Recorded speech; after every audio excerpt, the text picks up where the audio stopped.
కలగూరగంప ఎట్లున్నారు అందరూ? నేను మాత్రం 4 రోజుల నుంచి హాస్పిటల్ ఉన్నాం. నాకేం రాలేదు, చిన్నికి డెంగ్యూ అనమాట. సో స్కూల్కు బాగానే ఉంది, ముందు రోజు పొద్దున్న బాగానే ఉంది, తిన్నది, స్కూల్కి పోయింది. స్కూల్కి పోయినాక ఏదో ఫ్రూట్ బ్రేక్ ఏదో ఉంటుంది వాళ్ళకు. దాని తర్వాత 11కు అట్లా షివరింగ్ స్టార్ట్ అయ్యి ఫీవర్ వచ్చేసింది అనమాట. బట్ ఇంట్లో ఒక 3 రోజులు ట్రై చేసినాము, టెంపరేచర్ తగ్గించుకుంటూ, వెట్ క్లాత్ పెట్టుకుంటూ అట్లా అన్నీ ట్రై చేసినాం అనమాట. ఇంకా టెంపరేచర్ అది కంట్రోల్లోకి వస్తుంది, మళ్ళీ అంటే నైట్ టైం కాగానే కొంచెం ఎక్కువ అయిపోతుంది అనమాట. అవర్స్ గ్యాప్లో ఏదైతే 6 hours ఒకసారి వేస్తాం కదా జనరల్గా పారాసిటమాల్, అది కూడా కొంచెం పనిచేయడం ఆగిపోయింది అనమాట. సో దెన్ కొంచెం భయపడి హాస్పిటల్కి వచ్చినాము. అండ్ ఆ లోపల మాకు తెలిసింది డెంగ్యూ అని. సో నేనేమనుకున్నా ట్రీట్మెంట్ చేసి పంపించేసేస్తానులే అనుకుంటే అస్సలు వీక్ ఉంది. అండ్ ఇంకొకటి ఏంటంటే జ్వరం వచ్చినప్పుడు మామూలుగా ఫీవరు అంతవరకు వీక్నెస్ అనుకుంటాం, కానీ డీహైడ్రేట్ అయిపోతుందంట. ఆ హీట్కు బాడీలో ఉన్న వాటర్ అంతా వెళ్ళిపోతుందంట. సో అట్లా అసలు చాలా వీక్గా అయిందనమాట. అది నడిచి వస్తూ వచ్చింది అంటే వాళ్ళు అది తీసుకొస్తే చైర్ తీసుకుంటే అండ కూర్చున్నది అనమాట. సో దానికి ఒక ఉండింది ముందు రోజు కూడా డాక్టర్ దగ్గర పోదామంటే ఎందుకే అంటే కూడా వినలేదు. సరే మొత్తం మీద అదేంటంటే హాస్పిటల్కి పోతే ఏదో ఫీల్ అవుతుంది అనమాట. సరే జాయిన్ చేసినాము. చేయడం చాలా మంచిది అయింది. అండ్ 1 డేనే ఫీవర్ ఉండింది ఇక్కడికి వచ్చాక. తర్వాత ఇంకా టెంపరేచర్ అనేది అస్సలు లేదనమాట. బట్ కాకపోతే ఏంటంటే ప్లేట్లెట్ కౌంట్ డౌన్ అవుతూ వచ్చింది. అది ఫస్ట్ 4 days తర్వాత ఆటోమేటిక్గా డౌన్ అవుతూ వస్తుందంట. అండ్ ఆఫ్టర్ 4 days మళ్ళీ ఇంక్రీజ్ అవుతుంది అనమాట మనం కేర్ తీసుకుంటే. సో అట్లా హాస్పిటల్ వాళ్ళు కేర్ తీసుకున్నారు. అండ్ సేమ్ టైం నేను కూడా ఇంట్లో నుంచి కూడా పపాయ జ్యూస్ ఇస్తూ ఉన్నాను. డాక్టర్ దగ్గరికి వచ్చాక చెప్పాను, మీరు పపాయ జ్యూస్ అట్లాంటివి ఇవ్వకండి, ఎసిడిటీ ఇదవుతుందని. బట్ నేనైతే ఇచ్చిన, మేబీ డ్రాస్టిక్గా పడిపోకుండా ఆపిందని అయితే అనుకుంటున్నాను నేను. సో ఇవాళ ఆల్మోస్ట్ నిన్నటి నుంచి ప్రాపర్గా స్టేబుల్గా ఉంది. ప్లేట్లెట్ కౌంట్ కూడా ఇప్పుడు చూడాలి, ఇప్పుడు చూసేసి ఇంకా అట్లనే ఆగితే పంపిస్తామంటున్నారు ఇంటికి. అమ్మా చాలాసార్లు అవుతుంది నాకైతే. ఇది విషయము. చిన్నికి ఆల్మోస్ట్ తగ్గిపోయినట్టే, రికవర్ అవుతుంది. ఇంకా కొంచెం బాగా నీరసంగా ఉంది అంతే. సో పిల్లలు జాగ్రత్త అబ్బా. అంటే మనకేదన్నా వస్తే మనకు ఆ పెయిన్ తెలుస్తుంటుంది, మనం చూసుకుంటుంటాము మన బాడీని మనం ఓకే. కానీ పిల్లలకి ఏదైనా అయితే వాళ్ళకి ఏమవుతుందో తెలియదు, ఎట్లా సఫర్ అవుతుందో తెలియదు, పెయిన్ వస్తుందో తెలియదు, మస్తు టెన్షన్. వాళ్ళకంటే ఎక్కువ పేషెంట్ల మనం అయిపోతాము. ఇంట్లో కూడా చిన్నగా ఏదైనా నలతగా ఉంటే కూడా జాగ్రత్తగా ఉండండి. అండ్ రూమ్ కొంచెం కంఫర్ట్గా తీసుకున్నాము కిమ్స్లో. అందుకే కొంచెం అంటే రూమ్ బయటికి వస్తే తప్ప ఇది హాస్పిటల్ లాగా అనిపించట్లేదు. సో ఒక లక్కీ ఏంటంటే ఇటువైపు ఉన్నాం, అంత గ్రీనరీ బ్యూటిఫుల్గా ఉంది. ఇటువైపు కొండలు గుట్టలు అన్నీ కనపడతా ఉన్నాయి అనమాట మనకు. సో నైట్ టైం అయితే ఒక రేంజ్లు ఉంది. అండ్ అక్కడ ఫ్లైఓవర్ కనపడుతుందా, నైట్ టైం చూస్తుంటే అయితే లైట్స్ బ్యూటిఫుల్గా కనపడ్డది అనమాట. సో రూమ్ దాటి బయటకు వస్తే తప్ప నేను హాస్పిటల్ ఉన్న ఇది అనిపించట్లేదు. అందుకే అంత అబ్బా అనిపించలేదు అనుకోండి, కానీ ఏమున్నా హాస్పిటల్ అబ్బా. బట్ చాలా ఇంపార్టెంట్ విషయము. చాలామంది అవగాహన ఉన్నా చెయ్యరు, లేదంటే నెగ్లెక్ట్ చేస్తాము. కానీ ఏమవుతుందంటే ఒక్కసారి ఎవరైనా హాస్పిటలైజ్ అయినప్పుడు normal families, middle class families అన్నీ కూడా బడ్జెట్ పరంగా తలకిందులు అయిపోయి 2-3 ఏళ్ళు తేరుకోలేరు. సో అంటే గవర్నమెంట్ స్కీమ్స్ బోల్డ్ ఉన్నాయనుకోండి, అయినా సరే మనకు ధైర్యం ఏంటంటే పర్సనల్గా మెడికల్ ఇన్సూరెన్స్ అనేది చాలా ఇంపార్టెంట్, లిటరల్గా చాలా ఇంపార్టెంట్. ఇప్పుడు చిన్ని ఆల్మోస్ట్ 11 years క్రాస్ అయింది. సో అది పుట్టినప్పటి నుంచి ఇన్సూరెన్స్, మెడికల్ ఇన్సూరెన్స్ చేయించామన్నమాట. 11 ఏళ్ల తర్వాత ఫస్ట్ టైం అడ్మిట్ అయినప్పుడు ఫస్ట్ టైం మెడికల్ ఇన్సూరెన్స్ను క్లెయిమ్ చేస్తున్నాం అనమాట. సో అట్లా నాకు కళ్యాణ్కి కలిపి ఒక కాంబో ఇన్సూరెన్స్ అనమాట. అంటే ఇప్పుడు మనము ఆ అమౌంట్ను ఇద్దరిలో ఎవరైనా వాడుకోవచ్చు, అట్లా చేయించినాము. సో నాకు కళ్యాణ్కు ఒక కాంబోగా అనమాట, ఒక పెద్ద అమౌంట్ కొంచెం పెద్దగా మనము ప్రీమియం ఇద్దరికి కలిపి కట్టినప్పుడు ఏంటంటే ఆ అమౌంట్ ఎవరికైనా యూజ్ చేసుకోవచ్చు అనమాట. అలాంటి పాలసీస్ ఉంటాయి. అట్లాగే చిన్నికి గాయత్రికి కూడా చేయించినాము. బట్ ఏంటంటే అమౌంట్స్ డిఫరెంట్గా అనమాట వాళ్ళకు.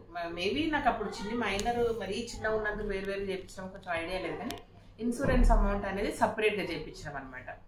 సో సంవత్సరానికి 5,000, 6,000, 7,000 అట్లా కట్టినప్పుడు ఏంటంటే మినిమం 5 లక్షల నుంచి కవరేజ్ ఉంటుంది ఎవరికైనా సరే.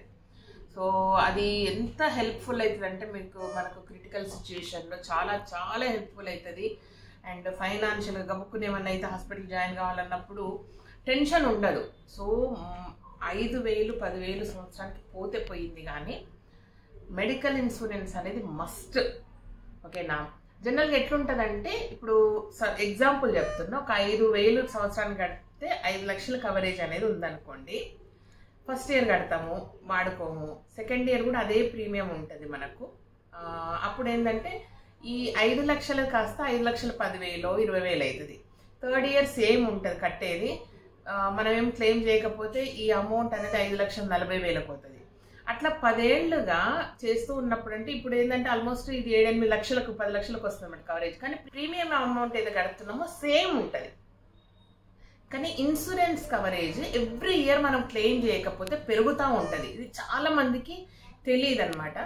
సో అట్లా చేసుకోవాలా. ఒక ఏజ్ అంటే ఒక 20 years అట్లా వచ్చినాక అట్లా చేసుకుంటూ పోతే ఎవ్రీ ఇయర్ ఆ కవరేజ్ అనేది పెరుగుతుంటుంది. ఎర్లీ ఏజ్లో మెడికల్ ఇన్సూరెన్స్ తీసుకుంటే ప్రీమియం అనేది తక్కువ ఉంటుంది, కవరేజ్ చాలా పెరుగుతూ ఎవ్రీ ఇయర్ పెరుగుతుంటుంది అనమాట. కానీ ఎప్పుడైతే 40sలోకి వచ్చి అట్లా దాటినాక ఎప్పుడైతే ఇన్సూరెన్స్ పాలసీ అప్పుడు స్టార్ట్ చేస్తాం మెడికల్ ఇన్సూరెన్స్, ప్రీమియం ఎక్కువ ఉంటుంది. సో ఈ కవరేజ్ అనేది మళ్ళీ నార్మల్గా అప్పటి నుంచి స్టార్ట్ అవుతుంది అనమాట. అట్లా కాకుండా ఎర్లీ ఏజ్లో మీ పిల్లలు ఏ ఏజ్ అని ఉండని ఫస్ట్ ఆఫ్ ఆల్ వాళ్ళకి ఇచ్చే బెస్ట్ గిఫ్ట్ ఏంటంటే మెడికల్ ఇన్సూరెన్స్ ఒకటి చేస్తే మనం కట్టుకుంటూ వెళ్తాము. అది ఎంతనన్నా కానీ 3,000, 5,000, 6,000 మనకు చేతనైనట్టు ప్రీమియం కట్టుకుంటా వాళ్ళకు ఒక పాలసీ అనేది ఉంటే పాలసీ సీనియారిటీ పెరిగినంత ఇయర్స్ దాని కవరేజ్ పెరుగుతుంది అనమాట. ఇది చాలా మందికి తెలియని విషయము. ఏదో అనుకుంటారు. ఇంకోటి ఏంటంటే ఈసారి ఉట్టిగా అయిపోయింది, అసలు కట్టినామని హాస్పిటల్కి రావాలని మాత్రం కోరుకోవద్దు. బట్ అవసరానికి అది ఉపయోగపడి మన ఫైనాన్షియల్ లైఫ్ ఏదైతే ఉంటుందో అది కిందికి మీదికి కాకుండా కాపాడుతుంది అనమాట. సో మా వరకు వచ్చే వరకు చిన్ని అంటే కళ్యాణంతకు జాబ్ చేసేవాడు కాబట్టి ఆఫీస్ ప్రొవైడ్ చేసింది. ఎప్పుడైతే జాబ్ క్విట్ చేశాడో సో అప్పటి నుంచి కూడా మేము పర్సనల్ ఇన్సూరెన్స్ తీసుకున్నాము. పిల్లలకు సపరేట్, మా ఇద్దరికి సపరేట్ అట్లా చేసినాం కాబట్టి సేఫ్. అండ్ ఆ దాంట్లో ఏంటంటే కవరేజ్ చాలా పెద్ద మొత్తం ఉంది మాకు కాబట్టి ఒక మంచి లగ్జరీ రూమ్ తీసుకున్నాం అనమాట. సో కంటే పని ఏం లేకుండా ఆ లగ్జరీ రూమ్లో 12 ఏళ్ళ ఇన్సూరెన్స్ ఈరోజు ఇట్లా పనికొచ్చింది. సో చాలా సీరియస్గా సిన్సియర్గా చెప్తున్నాను, మెడికల్ ఇన్సూరెన్స్ అనేది మస్ట్. 5,000, 10,000 ఉద్యోగం చేసే వాళ్ళు అయినా సరే సంవత్సరానికి 1,000, 2,000 ఏదో ఒకటి కట్టి వదిలేసేయండి. ఆ ఇన్సూరెన్స్ పాలసీ సీనియారిటీ పెరుగుతూ ఉన్న కొద్దీ మీకు కవరేజ్ అనేది చాలా పెద్ద మొత్తంలో పెరుగుతుంది. మనకు తెలియకుండానే పెరిగిపోతూనే ఉంటుంది కాబట్టి ప్రీమియం అంతే ఉంటుంది, పెరుగుతుంది. బట్ ఇప్పుడు క్లెయిమ్ చేసాం కాబట్టి ఏదైనా ప్రీమియం పెరుగుతుందా అనేది నేను మళ్ళీ ఇంకొకసారి మొత్తం సెటిల్ అయ్యాక నేను ఒక 10 రోజుల్లో మళ్ళీ ఒక వీడియో చేసి పెడతాను. బట్ మెడికల్ ఇన్సూరెన్స్ అనేది చాలా చాలా మస్ట్. సో వాడుకోకుండా ఇట్లా లగ్జరీ రూమ్స్లో కూడా వాడుకోవచ్చు అనమాట మనం. అది విషయం. ఓకేనా? అండ్ చిన్ని ఈజ్ ఒకసారి ఒకసారి మంచిగా ఉంది, బాగుందని చెప్పి ఒకసారి. సో ఇదనమాట ఇంట్లో ఉన్నప్పుడు హెల్త్ జాగ్రత్త, అది నేనే పాటించట్లేదు. Watermelon juice.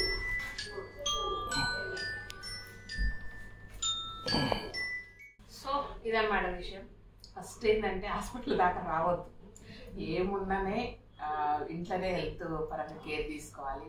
ఈ మధ్య బాగా నెగ్లెక్ట్ చేస్తున్నాను, పనుల్లో పడిపోయి. ఫస్ట్ నేను నెగ్లెక్ట్ చేసింది అంటే వాటర్ తాగట్లా, అదొక్కటే. అదొక్కటి నేను చేస్తున్న మేజర్ మిస్టేక్. ఎందుకంటే ఫుడ్ పరంగా నేను చాలా కంట్రోల్డ్గా ఉంటా, ఏది పడితే తినను.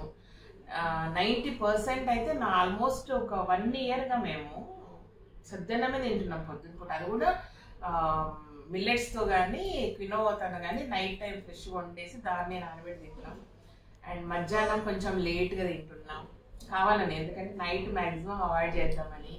సో అట్లా ఫుడ్ కంట్రోల్లో ఉంది. బట్ నేను వెయిట్ తగ్గట్లా లావుగా కనపడుతున్నా, స్వెల్లింగ్ కనపడుతుంది అంటే రెస్ట్లెస్గా ఉన్నా. ఫస్ట్ ఆఫ్ ఆల్ వాటర్, నాకు నా సొల్యూషన్ నాకు తెలుసు.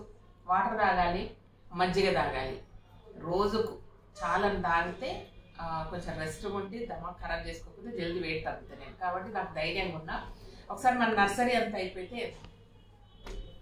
సెట్ అయిపోతుంది. సీరియస్గా ఒక యజ్ఞం లాగా చేసుకుంటా. ఓకేనా? ఇది take care health. And health పరంగా ఇష్యూస్ వచ్చినప్పుడు మనకు చాలా సపోర్టివ్ ఉంటుంది.